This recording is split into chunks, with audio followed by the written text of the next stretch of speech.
Terima kasih pemirsa, Anda kembali menyaksikan Kominfo Newsroom. Pemirsa RUU KUHP yang telah dirancang puluhan tahun yang lalu dan menjadi perdebatan dalam rentang waktu tersebut. Perubahan di KUHP ini bukanlah perkara mudah, mengingat Indonesia berpenduduk masyarakat majemuk. Namun pemirsa, sehingga penyusunan dari RKUHP ini cukup sensitif karena kodifikasi menyeluruh banyak komponen dan komunitas tertentu. Selain itu, penyusunan dari RKUHP sudah berlangsung sejak tahun 1963 hingga tahun ini. Kini pengesahan dari RKUHP sudah di depan mata yang akan menjadi landasan hukum di Indonesia menggantikan KUHP yang lama yang dinilai tidak mengikuti perkembangan zaman. Selain itu, pemirsa, RKUHP juga disebut oleh Menko Polhukam akan mengakomodasi kebutuhan berbagai pihak. RUU ini juga telah mendapatkan masukan dari berbagai pihak dengan latar belakang tertentu. Namun pemirsa, hingga saat ini ada beberapa pasal yang memiliki pro dan kontra dalam RUU KUHP tersebut. Dan untuk membahas lebih jauh memahami lebih jauh pasal kontroversi dari RKUHP, kita saat ini sudah bersama dengan tenaga ahli utama KSP, Bang Irfan Pulungan. Assalamualaikum, selamat malam Bang Irfan. Waalaikumsalam, selamat malam Mbak Mona, apa kabar? Salam sehat ya Bang. Sehat-sehat selalu ya. Ya, baik. Bang Irfan, penyusunan, pembahasan, dan penetapan dari RKUHP ini memerlukan elaborasi berkelanjutan. Namun demikian, Bang Irfan, kita mengetahui tidak mungkin untuk bisa memenuhi segala keinginan dari masyarakat Indonesia. Namun yang menjadi pertanyaan banyak orang saat ini adalah, apa sebenarnya urgensi dari penerapan dari RKUHP ini? Apakah memang hanya karena hukum pidana kita yang lama dianggap kuno, atau bahkan ini juga ada sangkut pautnya dengan pemilu 2024, Bang Irfan? Ya, memang KUHP kita hari ini itu kan produk kolonial ya, sebagai sebuah produk kolonial yang tentunya itu banyak dipengaruhi oleh kepentingan-kepentingan masa penjajahan. Itu nggak bisa kita pungkiri ya. Terkait dengan norma, aturan, dan ketentuan lainnya, itu kan lebih banyak pro kepada kolonial masa Belanda pada saat itu. Nah, hari ini kita sudah merumuskan dari semua pemikiran-pemikiran anak bangsa ya, pakar-pakar hukum yang memberikan masukannya, ya memberikan pendapatnya untuk adanya perubahan KUHP. Karena pasti kita ketahui bersama semua perbuatan pidana yang ada di KUHP sekarang ini uh, bisa dianggap tidak lagi relevan dengan sebuah perbuatan-perbuatan pidana gitu. Jadi pasal-pasal yang diatur oleh KUHP hari ini itu sulit kita menemukan ketentuannya dalam perbuatan pidana yang ada. Maka dari itu ada keinginan kita semua ya, masyarakat Indonesia dan juga pemikiran dari semua pakar-pakar hukum ya, pemerintah juga untuk bisa mengubah ya pasal-pasal atau norma-norma hukum yang ada di KUHP. Nah, KUHP ini kan sebagai bentuk kodifikasi hukum yang kita merasa perlu, kita merasa berkepentingan terhadap bagaimana mengatur perbuatan ketertiban yang ada pada peristiwa-peristiwa hukum atau perbuatan pidana yang ada terjadi di publik dan masyarakat, begitu. Baik, Bang Irfan, berarti itu adalah beberapa alasan pentingnya kita melakukan perubahan pada KUHP tersebut. Selain itu, dari beberapa pasal, Bang Irfan, ada yang menjadi pro kontra di tengah masyarakat. Salah satunya adalah pasal 218 mengenai penyerangan kehormatan atau harkat martabat presiden dan wakil presiden, salah satu pasal yang mendapatkan protes dari banyak kalangan ini, Bang Irfan. Pasal ini dinilai mengaburkan beda antara kritik dan juga penghinaan. Mengaburkan antara presiden sebagai individu atau presiden sebagai pemimpin atau memiliki sebuah jabatan. Lalu publik juga menilai menilai bahwa pelaku yang dikriminalisasi pasal ini nantinya apabila mereka mendapatkan hukuman akan berdampak buruk juga terhadap demokrasi kita. Lalu Bang Irfan, apakah ada revisi yang memperjelas antara mengkritik dan juga menghina dalam pasal ini, Bang? Ya, memang pasal penghinaan terhadap presiden ini itu debatable ya, tergantung bagaimana kita melihat sudut pandangnya. Pasal tentang penghinaan ini juga itu sempat muncul ya di KUHP lama ya, karena kalau kita bisa melihat ya, jauh kita bisa mengelaborasinya adalah ini pasal yang boleh dikatakan banyak orang seperti pasal karet ya untuk misalnya mengamankan posisi pemerintah atau kekuasaan pada saat itu gitu. Jadi pemerintah atau kekuasaan pada saat itu ya punya otoritas yang sangat kuat ya, dia bisa membentengi dirinya terhadap kritikan, terhadap hinaan, terhadap apapun dari segi yang itu merugikan kekuasaan pada saat itu gitu ya. Jadi ini bisa dijadikan alat untuk menekan atau alat untuk apa namanya mengkungkung kebebasan gitu ya. Ini kan bisa kita katakan pada saat itu ya ini pasal subversi ya gitu. Artinya Ya. kelompok-kelompok masyarakat atau orang tertentu yang mencoba untuk melawan kekuasaan pada saat itu. Namun seiring perkembangan waktu dan zaman ya kita melihat dinamika yang ada di publik dan begitu pesatnya media komunikasi, telekomunikasi dan teknologi ya, orang bisa dapat berbuat apa saja atau orang dapat berbuat menyuarakan apa saja terhadap kepentingan-kepentingan yang dia anggapnya adalah sebagai sebuah kebebasan gitu.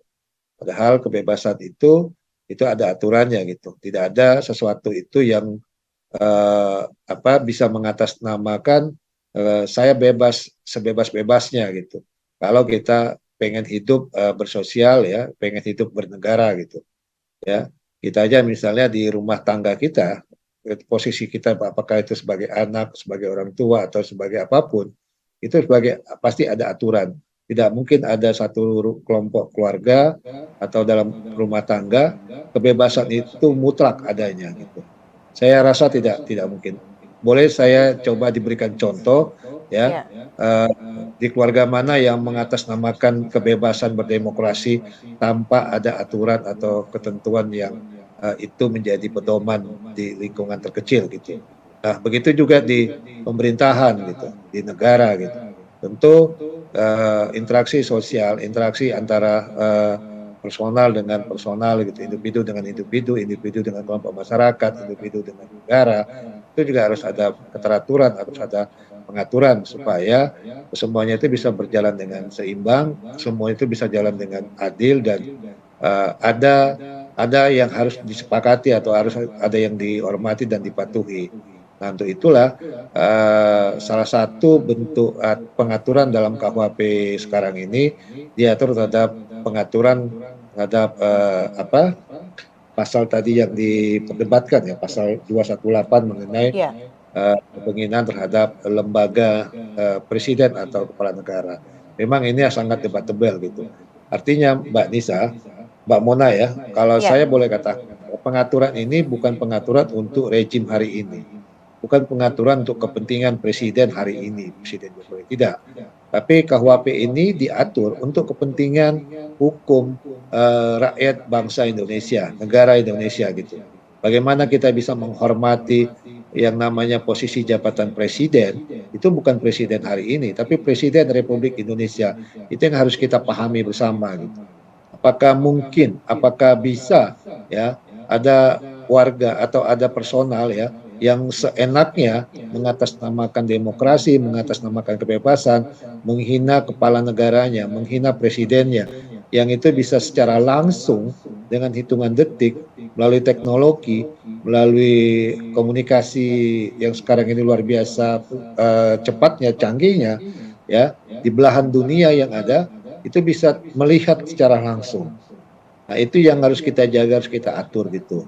Kehormatan, kewibawaan, posisi presiden sebagai kepala negara, kepala pemerintahan dan apapun namanya, itu kan harus kita hormati, harus kita jaga, harus kita tunjukkan kewibawanya. Sama juga misalnya seperti orang tua kita. Apakah misalnya ada kelompok masyarakat atau ada siapapun yang menghina ayah orang tua kita, apakah kita hanya diam, membiarkan dengan orang yang menghina itu mengatasnamakan saya kebebasan berdemokrasi, saya kebebasan untuk mengeluarkan pendapat. Apakah bisa seperti itu?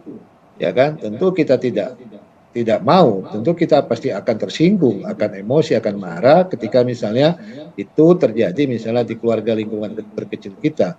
Kita pasti akan tersinggung misalnya keluarga kita, orang tua kita itu dihina dengan apapun, dengan alasan apapun gitu. Nah, seperti halnya kepala negara kita, presiden kita gitu. Ya, ada ya oke katakanlah dia tidak setuju dengan sebuah kebijakan, dengan sebuah keputusan gitu. Nah, itu kan jangan langsung menyatakan kebebasan untuk menghina.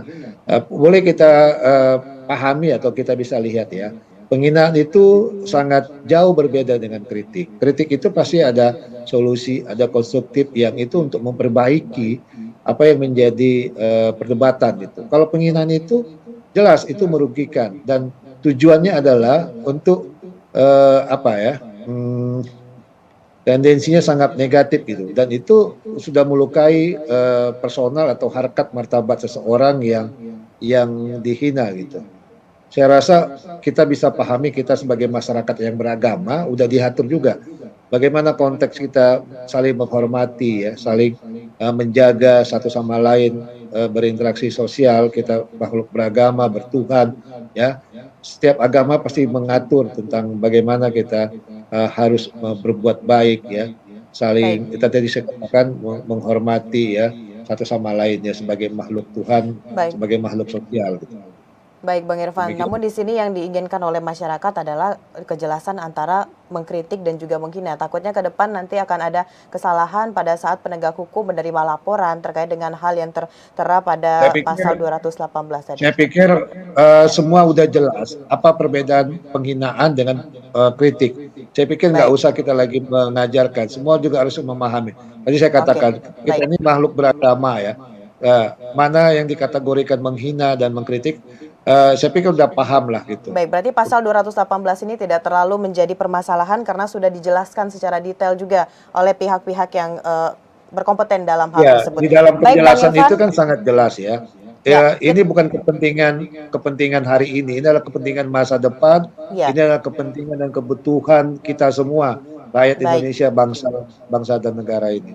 Baik, kepentingan untuk Indonesia selamanya begitu ya Bang ya. Untuk Ya, selanjutnya ya. Bang Irfan ada pasal 304 juga ini mengenai pidana terhadap agama, kepercayaan dan kehidupan beragama.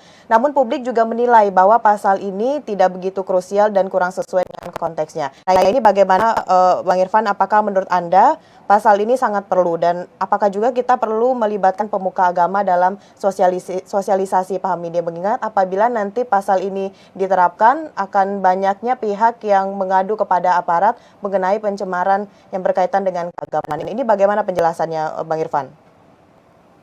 Ya, itu kalau kita bisa melihat ya di pasal 304 itu kan ada dimensi penghasutan.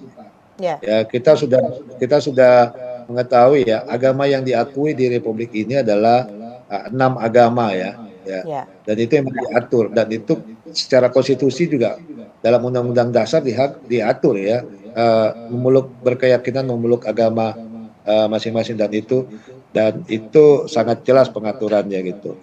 Nah, di sini kan dimunculkan jika seorang itu melakukan penghasutan untuk apa namanya dalam konteks beragama itu. Nah, kita kategori itu yang tidak boleh lah saya pikir ya. Bagaimana kita misalnya apa namanya menyampaikan agama ini lebih baik dari agama yang lain atau bagaimana lah gitu.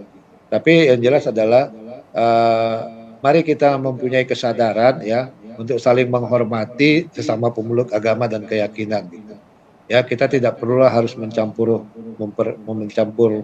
adukkan atau apa namanya terlalu jauh ya membicarakan persoalan-persoalan yang sangat sensitif. Persoalan agama ini kan syariat ini sangat sensitif ini, ya Ya, karena itu keyakinan pada diri masing-masing gitu. Ya dalam syariat Islam juga ya untukmu agamaku, untukmu agamamu dan untukku agamaku itu udah sangat jelas gitu. Nah baik. kita mari menjalankan apa syariat-syariat masing-masing, jangan kita mempengaruhi atau mencoba untuk menghasut keyakinan orang lain untuk kepentingan-kepentingan tertentu. Demikian. Baik, terima kasih Bang Irfan. Selanjutnya ada 14 isu krusial dalam RKUHP ini yang cukup mendapat sorotan publik tentunya. Publik menilai pengaturan ranah privat yang kurang tepat karena menganggap bisa satu ruang dengan ranah publik. Misalnya kejahatan kesusilaan, poligami, perzinahan, dan sebagainya. Apakah pengawasan, namun Bang Irfan yang menjadi pertanyaannya, bagaimana nanti pengawasannya di tengah masyarakat? Apakah hal ini tidak berkemungkinan menimbulkan persekusi begitu, Bang Irfan? Ya, memang kita ketahui bersama sampai saat ini memang ada 14 isu krusial yang masih menjadi perdebatan di publik ya, di masyarakat atau di kelompok-kelompok tertentu. Tapi pemerintah kan sudah melakukan komunikasi, sudah melakukan dialog ya terhadap 14 isu krusial ini untuk mencari menyerap aspirasi yang berkembang di publik dan masyarakat. Meminta saran, tanggapan bahkan kritikan gitu. Terhadap wilayah-wilayah privat ya itu kan wilayah-wilayah yang memang menjadi kewenangan personal gitu ya. Ya kita harus menjaga kalau memang kita mengatakan itu wilayah privat, ya pertanyaannya untuk apa kita melakukan publikasi? Kan itu menjadi paradok juga gitu. Kita mengakui itu wilayah privat gitu. Ya, tapi kita melakukan publikasi bisa saja misalnya dengan melalui media sosial atau apapun nama bentuknya yang itu bisa diketahui oleh orang lain. Tapi dalam konteks wilayah privat kan ya itu menjadi tanggung jawab masing-masing gitu. Ya saya pikir sejauh mana misalnya wilayah wilayah privat itu ya dalam konteks apa berinteraksi sosial ya ya memang harus dihormati, tapi juga kita jangan merasa apa merasa kadang-kadang kan ada orang yang wilayah privatnya itu supaya supaya ada eksistensinya dia publikasi, ketika dipublikasi dikomentarin dia malah marah dan emosi. Nah itu yang kadang-kadang paradok bertentangan dengan konteks yang ada gitu ya kan. Baik. Saya kira mungkin seperti itu. Baik, baik Bang Irfan. Selanjutnya, salah satu hal yang dilakukan oleh pemerintah untuk menyukseskan dari KUHP ini adalah dengan melibatkan berbagai elemen masyarakat. Pemerintah mencoba merangkul masyarakat dengan berbagai pendapat, saran, dan juga kritikan dalam pembuatan pasal. Namun secara keseluruhan, apakah pasal-pasal dalam RKUHP ini, Bang Irfan, akan tumpang tindih dengan undang-undang sektoral lainnya? Ya memang dalam 2 bulan 3 bulan terakhir ini ya pemerintah terus ya berupaya melakukan dialog publik ya untuk tadi itu saya katakan menyerap informasi, masukan, aspirasi yang berkembang di masyarakat itu. Karena uh, KUHP ini kan RKUHP ini adalah sebagai produk pemikiran anak bangsa ya, Ya, produk manusia. Saya berkeyakinan pasti walaupun sejauh mana apa yang sudah kita pikirkan bersama, yang namanya produk manusia itu kan pasti ada kelemahan ya, kelemahan dan kekurangannya. Disitulah kita mintakan partisipasi publik ya, argumentasi dan masukan dari semua stakeholder yang ada supaya bisa kita rangkum untuk menyempurnakan akan lebih baik terhadap semua aturan-aturan atau norma-norma yang masuk dalam norma-norma yang ada di KUHP ini. Yang penting adalah bagi kita bagaimana RKUHP ini bisa segera disahkan ya mengenai kekurangannya atau ketidaksempurnaan itu ke dalam sebuah proses untuk bisa lebih baik lagi ya tentu ini kan kita melihat situasi lapangan ya supaya uh, jadi begini menurut saya, tidak akan mungkin suatu kebijakan, suatu aturan yang dibuat oleh membuat undang-undang, apakah itu pemerintah dan DPR ya, itu bisa menyahuti atau bisa membuat kepuasan di semua publik yang ada 270 juta masyarakat Indonesia ini. Tidak akan mungkin, sangat mustahil itu semua uh, rakyat Indonesia ya sebuah kebijakan itu diaminkan 100%, tidak akan mungkin. Dimanapun saya yakin itu tidak gitu. Ya, Ya. atas nama kekurangan, kekeliruan itu pasti ada terjadi. Nah, itulah perbaikan-perbaikan itu kan harus terus-menerus kita lakukan ya. Tapi jangan menghambat untuk segera disahkannya KUHP ini, karena kalau hanya satu dua pasal terjadi perdebatan itu yang menghambat semua pasal-pasal yang sudah dirumuskan yang sudah disepakati. Ini menjadi pertanyaan kita, apakah kita ya mau tetap ya berpedoman kepada KUHP hasil kolonial, atau kita mau ya mendorong untuk segera disahkan produk-produk KUHP ini yang menjadi produk anak bangsa yang hari ini gitu. Itu kan menjadi pertanyaan kita itu. Jangan karena ada satu dua orang keberatan dalam pasal-pasal tertentu ya, jadi semuanya menghambat, akan terjadi hambatan. Nah, itu yang juga tidak fair. Saya pikir kita harus berpikir secara komprehensif, kita harus berpikir secara jauh ke depan tentang urgensi dan kepentingan dari KUHP ini agar payung hukum itu bisa berjalan dengan baik dan bisa melihat secara utuh bagaimana kebutuhan-kebutuhan tentunya untuk aparat penegak hukum yang ada gitu. Baik, tentunya tidak mungkin juga RKUHP ini bisa memuaskan seluruh masyarakat Indonesia yang seperti Bang Irfan sampaikan tadi. Namun kembali lagi ke tujuan awalnya menjadi landasan hukum di Indonesia untuk mengakomodasi kebutuhan berbagai pihak. Baik, Bang Irfan, terima kasih telah berdiskusi dalam dialog Kominfo Newsroom kali ini membahas beberapa pasal yang menjadi pro dan kontra di tengah masyarakat yang ada di RKUHP. Kita akan diskusi lagi nanti ke depannya Bang Irfan mengenai RKUHP tersebut. Dan kami ucapkan terima kasih Bang Irfan Pulungan, tenaga ahli utama KSP telah hadir dalam dialog kali ini. Selamat malam Bang Irfan, Assalamualaikum. Selamat malam Nona, Mona, sorry. Ya, selamat malam. Terima kasih selalu, Bang. ya, saya selalu jaga kesehatan. Selamat malam. Assalamualaikum warahmatullahi wabarakatuh. Waalaikumsalam.